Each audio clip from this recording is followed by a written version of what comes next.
Hello everyone, welcome to AptiPlus Academy for Civil Services. Hope all of you are doing well with your preparation. This is a video on daily topic-wise news analysis where we cover the news from two important newspapers, that is the Hindu and Indian Express. So let's start the session with the topic first. So today is 22nd of September and these are the list of the topic that I'll be discussing with you. So the first topic is India-Sri Lanka Virtual Summit, an important summit when it comes to the neighborhood first policy. The second topic is लोक सभा passes FCRA amendment bill. इसके बारे में जो important points है वो मैं आपको बताऊंगा. We already had a discussion regarding the FCRA. The third topic is India-China 6th round of talk. This is again very important with regards to the escalation which is going in the line of actual control. And the last topic is labor law bill and the rationalization, right? तो ये भी काफ़ी important bill article editorial है जो कि आज के हिंदू में reported है. Apart from all these news topics, we'll be discussing some MCQs question at the end of this video with the explanation of yesterday questions. तो जो कल के सवाल है उसके correct options और explanation भी मैं आपको बताऊंगा वीडियो के end में. So stay tuned till end of this video. And if you're new to our channel, do not forget to subscribe AptiPlus Academy on the YouTube.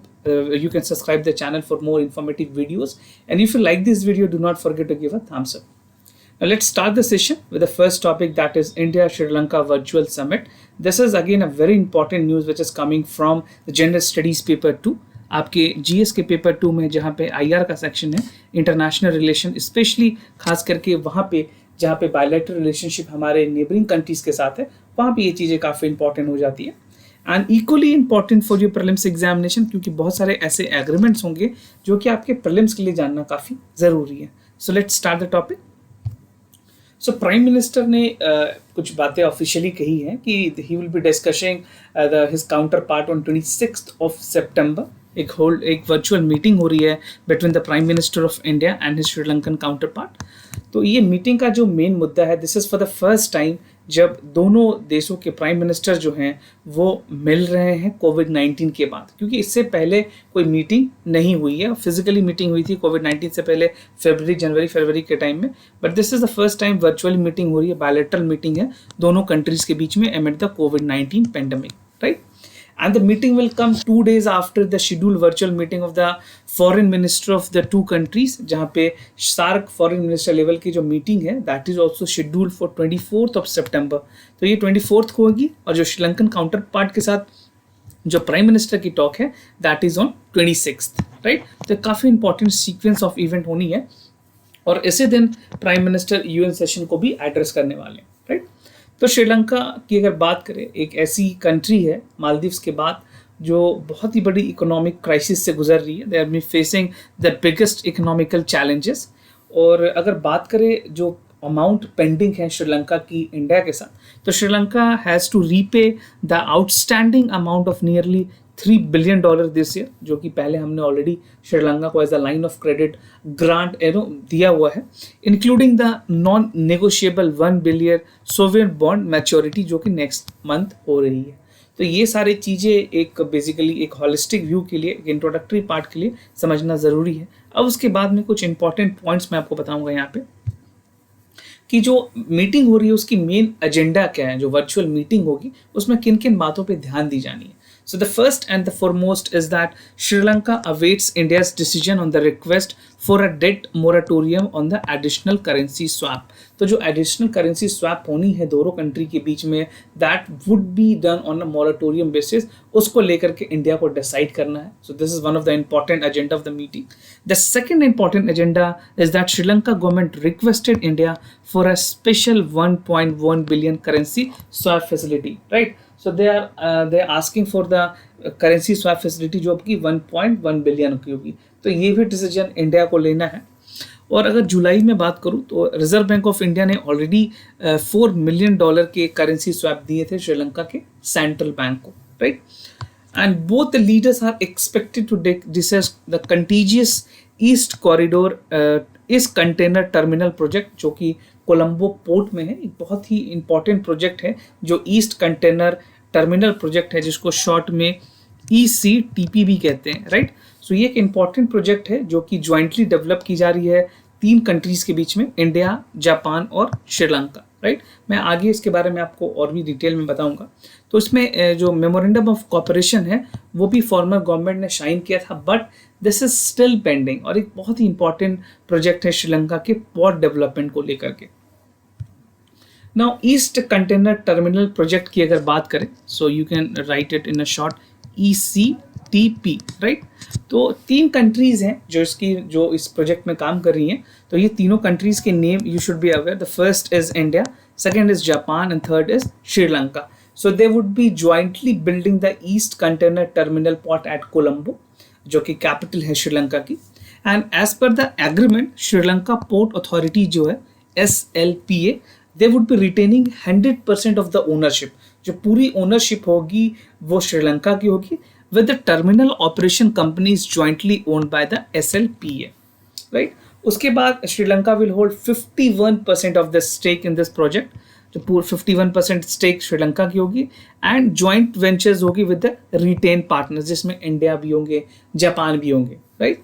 And Japan is likely to provide 40-year-old soft loan with 0.1% interest rate on the India's. और India के जो contribution है, India के जो detail contribution की बात करें, so that is still awaited. इसके बारे में अभी क्लैरिटी नहीं है। तो उम्मीद ये की जा रही है, दिस इज बीइंग एक्सपेक्टेड, कि जो वर्चुअल मीट होगी they would come to a conclusion, and with regards to the ECTPA there would be some conclusion कि इंडिया की कंट्रीब्यूशन क्या होगी। और ये कि बहुत ही इंपॉर्टेंट बेसिकली प्रोजेक्ट है both for India and Sri Lanka, right. China के अगर हम डोमिनेंस को देखें तो वहाँ पे ये काफ़ी हद तक इंपॉर्टेंट साबित हो सकती है।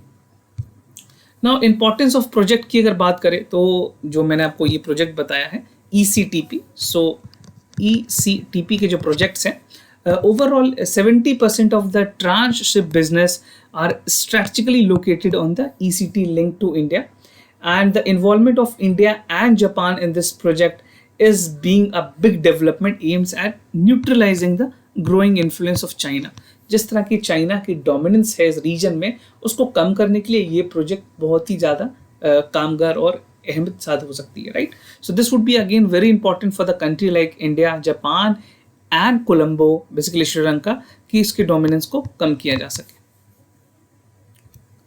Now coming to the other topic from the Indian Express, that is Lok Sabha has passed the FCRA amendment bill। एक बहुत ही इंपॉर्टेंट लेजिस्लेशन बिल पास की गई है, जहाँ पे जो फॉरेन कंट्रीब्यूशन है उसको लेकर के कुछ इंपॉर्टेंट बातें बताई गई है। So this is important for your general studies paper 2, और आपके साथ ये प्रीलिम्स में बेसिक 2 स्टेटमेंट 3 स्टेटमेंट सवाल के लिए भी इंपॉर्टेंट है। तो recently Lok Sabha has pass the foreign contribution regulation amendment bill, जो कि राज्यसभा ने पहले ही वॉइस वोट से इसको पास कर दिया था। What's there in the bill, अगर बिल की बात करें तो बिल ने प्रपोज किया है कि जो ट्रांसफर होती है, जो फॉरेन कंट्रीब्यूशन होती है एक एनजीओ से दूसरों एनजीओ में, उसमें कुछ लिमिटेशन लगाई गई है, राइट। मैंने FCRA को लेकर के पहले भी एक वीडियो बनाया है जहाँ पे सारी चीज़ें डिटेल में बनाई, but news is that in the continuation, so it become important कि सारे न्यूज़ को डिस्कस कर लिया जाए, right. So the bill also ensure कि जो फॉरेन मनी है जो कि इंडिया में आ रही है, it not being used against in national interest, ठीक है, और any international anti national activities. तो जो भी फॉरेन कंट्रीब्यूशन आएगी एनजीओ को या किसी इंडिविजुअल को, कोई कंपनीज को, तो वो एंटी नेशनल एक्टिविटीज़ में यूज़ नहीं होने चाहिए, राइट। उसके कुछ दायरे बनाए गए हैं, कुछ लिमिटेशन बनाई गई है। And the FCRA regulation donation जो है दैट इंश्योर कि such company do not adversely impact the internal security, जो हमारी देश की जो इंटरनल सिक्योरिटी है वो किसी तरह से भी इम्पैक्ट नहीं हो। And the act enacted in 1976 was given amendment in 2010। इसको जो FCRA के जो कंट्रीब्यूशन है वो एक बार 2010 में भी चेंज हो गई है। एंड FCRA ओरिजिनली, अगर मैं FCRA की ओरिजिनली बात करूँ तो is what establish in 1976, right. तो यूनियन होम मिनिस्ट्री जो है वो उसको रेगुलेट करती है, जितने भी फॉरेन कंट्रीब्यूशन है, जितने भी डोनेशंस हैं। तो FCRA का जो जुरिस्डिक्शन है, जो कंट्रोलिंग अथॉरिटी है, वो MHA है, ministry of home affairs, right. So the amendment bill also includes the public servants, जो भी पब्लिक सर्वेंट्स हैं, corporate owned controlled government among the listed entities are not eligible to receive the foreign donations। तो ये लोग एकदम भी इस category में नहीं आते, इनको स्ट्रिक्टली मना है पैसे लेने के लिए, राइट। तो फॉरेन कंट्रीब्यूशन ये लोग नहीं ले सकते हैं। नाउ क्रिटिसिज्म बिल की गई है, बेसिकली जो अपोजिशन पार्टी है they have been criticising the bill. So they said कि द बिल विल इंश्योर कि जो गवर्नमेंट के पास जो पावर है जो फॉरेन फंड को लेकर के, सो किस तरह से वो काम होगी. They will restrict the foreign funding of the civil society in India and it can be use to target those who speaks against the government. तो गवर्नमेंट कभी भी एक डेक्रीमेंटल तरीके से इसको यूज कर सकती है, अपने एडेड एडवांटेज के लिए यूज कर सकती है, ऐसा कहना है अपोजिशंस का. And it will curtail the ease of doing business for the civil society and the organization. For a healthy democracy like India, ज़रूरी है कि जो सारे स्टेक्स होल्डर हैं सारे के पॉइंट्स को समझा जाए, उसको रखा जाए. Then only the country can function in the social fabric and with all the ingredients of the democracy, right? तो यहाँ पे ये वही कि जो सिविल सोसाइटी है उसको कुछ ज़्यादा इम्पैक्ट ना हो, सरकार अपने हिसाब से चीज़ों को ज़्यादा कंट्रोल ना करे, उस पर ध्यान देने की ज़रूरत है. तो this is the criticism which is coming, but when you are writing an answer you have to give a neutral view. आपके न्यूट्रल व्यू में सारे ऑप्शंस को इनकॉर्पोरेट करना और आंसर्स में लिखने हैं. Now coming to the third topic, that is India China sixth round of talks. This is there in the Hindu. जिस तरह से escalation चल रही है लाइन ऑफ एक्चुअल कंट्रोल में, उसको लेकर के कुछ इंपॉर्टेंट बातें हैं और ये मोस्टली आपके जनरल स्टडीज़ पेपर 2 मेंस के लिए ही इंपॉर्टेंट है.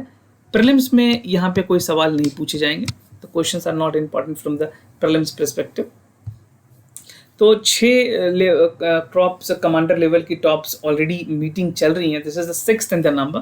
5th मीटिंग ऑलरेडी हो चुकी है. This is the 6th align और ये कंक्लूड हुई थी कल 21 सितंबर को.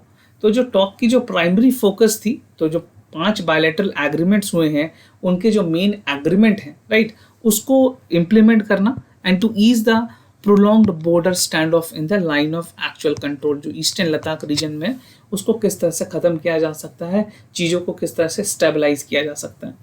And India can not meet China halfway in the disengagement process. तो India has to maintain the true for protection and the territory, right. अपनी जो टेरिटोरियल इंटीग्रिटी है उसको बनाए रखने में इंडिया की ये एक बहुत बड़ी जिम्मेवारी है कि जो चाइना है उसके साथ म्यूचुअली एग्रीमेंट हो. और we are already taking our best effort. और जहाँ पे तक फॉरेन मिनिस्टर की बात है, डिफेंस मिनिस्टर की बात है, बहुत सारी मीटिंग्स ऑलरेडी अलाइंड है. हमारे फॉरेन जो एक्सटर्नल अफेयर्स मिनिस्टर है एस जयशंकर, उन्होंने भी वहाँ पे जाकर के काफ़ी बातें और म्यूचुअली एग्रीमेंट किया हुआ है. तो इंडियन डेलीगेशन में 2 मेजर जनरल्स होंगे इस बार. जो 6th लेवल की टॉक हो रही है, बेसिकली ब्रिगेडियर कमांडर लेवल की टॉक है यहाँ पे, और 4 ब्रिगेडियर्स लेवल के ऑफिसर होंगे, inspector general from the ITBP. तो सारे फोर्सेस जो कि उस एरिया को गार्ड करते हैं उन सारे पैरामिलिट्री फोर्सेस को भी इंक्लूड किया गया है कमांडर लेवल टॉक पे. नाउ टाइम बॉन्ड विड्रॉवल की बात की गई है, जो कि पहले भी कही गई थी कि according to the official sources India का मानना है कि जो चाइना के साथ जो बातें चल रही है उसमें कुछ जो फ्रैक्शंस पॉइंट्स हैं, एक रियल टाइम में जो मैकेनाइज्ड मोटराइज्ड डिविजन्स हैं उसको ध्यान में रखने की ज़रूरत है. और जो चाइना की जो फोर्सेस हैं जो कि डीप सैंग में और पोंगसो जो लेक है उन दोनों एरिया को खाली करें, क्योंकि वो काफ़ी अंदर उस लेक्स में आ चुके हैं. So it should be free unhindered access to Indian forces to patrol the points. जो भी एक्सेस पॉइंट बनाए गए हैं, या वो इंडिया की तरफ से हो या वो चाइना की तरफ से हो, वो एक्सेस पॉइंट की सेग्रीगेशन होनी चाहिए ताकि कोई क्लैशेस ना हो एरिया को लेकर के, टेरिटोरियल जुरिसडिक्शन को लेकर के. And India still demand for the strict adherence to the protocols. जो कि लाइन ऑफ एक्चुअल कंट्रोल में जो प्रोटोकॉल है उस चीज़ को इम्प्लीमेंट करना for the China and for the India is equally very important. So they need to adhere to the strict guideline which is there in the agreement between India and China. And the time is expected to begin in the process of disengagement, जहाँ पे some degree of agreement between the two sides. जितने recent में जो meetings हुए हैं उन सारी चीज़ों को इम्प्लीमेंट करने की बात की गई है in a time bound manner with considering the withdrawal of the forces from the Deep Sang and Pongso Lake. Right, so these are some of the important points here. Now coming to the other important topic, that is labor law bill and rationalization. This you can find in the basically Hindu के आपको national page में editorial page में ये चीज़ें मिल जाएगी. इसको M.R. Madhavan साहब ने इसको लिखा है. he is a president of the PRS legislative research. PRS एक बहुत बड़ी think tank है इंडिया में जो कि MPs और MLA को assistance देती है regarding the legislative processes, right? तो देखते हैं क्या क्या इंपॉर्टेंट बातें यहाँ पे कही गई हैं. तो इंडिया की अगर बात करें तो इंडिया में जो लेबर लॉज है काफ़ी कॉम्प्लेक्स रहे हैं शुरुआत से ही, आज़ादी के बाद से ही। तो कमिटीज़ बनाई गई थी जहाँ पे ये कहा गया था कि इंडिया के जो लेबर लॉज है उनको सिंप्लीफाई करने की ज़रूरत है, राइट, उसको रैशनलाइज करने की ज़रूरत है। सो इट इज़ इम्पॉर्टेंट कि जो वाइडर स्क्रूटनी है public decision on labour bill वो लेनी चाहिए। तो सरकार ने इसी क्रम में they have taken the action. तो 19 सितंबर को government has decided to withdraw 3 bills with regards to the labour laws, और तीनों बिल को रिप्लेस कर दिया गया है, राइट। मैं आपको आगे बताऊंगा कौन कौन सी चीजें हैं। And the bill will make a significant changes with regulation to labour employ relationship in the several ways. तो this is with regards to the welfare of the labourers working in any of the enterprises. Now last year जैसा आपने पढ़ा होगा newspaper में, 4 ऐसे और labour laws थे जिनको 29th लेबर लॉज के जो 16 लॉज थे उनके साथ रिप्लेस कर दिया गया था, क्योंकि सरकार की जो कोशिश है वो लाइसेंस राज को ख़त्म करने के लिए है और जो लेबर लॉज है उसको कंप्लाइंस बनाने की है, right. So this code will deals with the regulation of wages, occupational safety, health, social security and industrial relation. इसको बरकरार रखने में पूरी जो कोशिश है इस बिल को एलमिगेट करने की या फिर मिक्स करने की पूरी कोशिश यही है। And the code on the ways was passed by the parliament last year, right, ये पिछले साल पास कर दी गई थी। ना बात करें कुछ मेजर चेंजेस की, तो there are the several changes in the bill.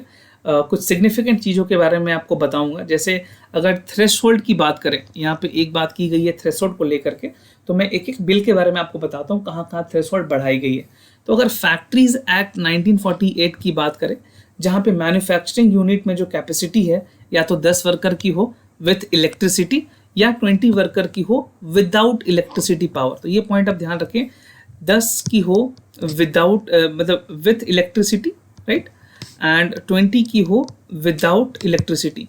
तो इन सारे चीज़ों को थ्रेशोल्ड को बढ़ा करके अब इसको 10 को 20 कर दिया गया है, और ये जो 20 वर्कर्स थे इनको 40 कर दिया गया है नए बिल में। तो ये थ्रेशोल्ड यहाँ पे बढ़ाई गई है। उसके अलावा और कहाँ कहाँ थ्रेशोल्ड बढ़ी है, तो अगर इंडस्ट्रियल डिस्प्यूट एक्ट 1947 की बात करें, जहाँ पे पहले ये बताया गया था कि अगर एक कोई इस्टेब्लिशमेंट है जहाँ पे 100 वर्कर काम करते हैं तो गवर्नमेंट परमिशन के वो before they can not retrench any people, right. अब इस नंबर को बढ़ा करके they have raised to 300, and these changes have been debated for over 2 decades where it does not propose in 2019 bill। 2019 bill में ये provisions नहीं थे।